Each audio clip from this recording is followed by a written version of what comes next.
Thank you, Mr. Owen. I will try and be quick because I think we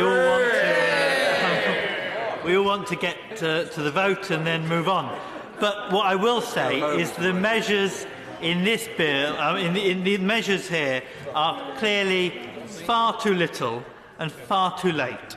Homelessness has, of course, doubled in Britain, and in Brighton it has tripled, with 10% of adults now on the housing register. And how do these proposals help them? Increasing house prices for first-time buyers, because that is what the proposals are going to do. And I know the Minister says he has better data than the OBR, but I must say I tend to believe the OBR, the office set up by that party to give an independent analysis, and not by the books that are cooked in the Treasury. So, books that are cooked in the Treasury, yes. Hell's Kitchen, Hell's Kitchen.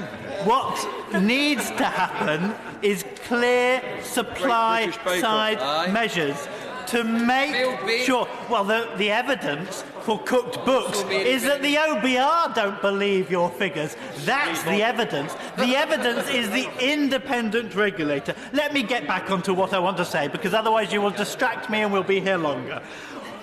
Clearly, we have a problem with young people and first-time buyers getting on to the property market. But in my constituency, today, where only 5 properties, studio flats, only 5 studio flats are on the market for less than £200,000, the reality is, with average earnings in Brighton lower than the rest of the average in Britain, introducing a waiver on stamp duty for them will make one not jot of difference, because they can't afford to raise money for the deposit, they can't afford to go to the banks to lend.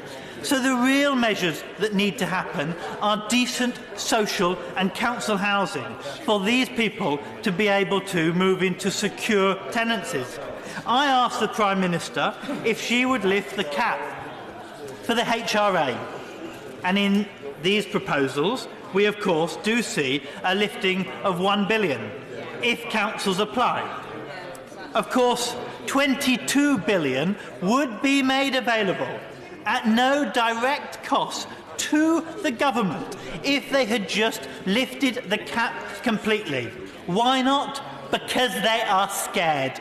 Because they are chicken to actually allow working people to have decent homes. They clearly want to keep them subjugated. They want to keep them in poor, rented, private property, because that is the only conclusion that I can take from this miserable set of proposals. Now, clearly, one of the other things that needs to happen is stronger regulation, not weaker regulation in the planning sector.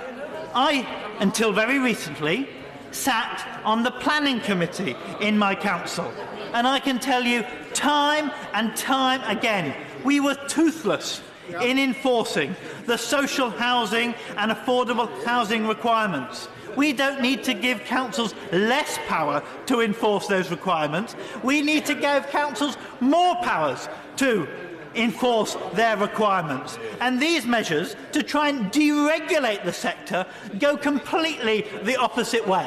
So I'm not going to talk anymore. I've got other points here, but let's go home. Quite clearly, I will be voting against these government's measures because they are absolutely useless in dealing with homelessness. They are useless in dealing with house building, and in fact, they will make matters worse. Thank you, Mr. Chairman.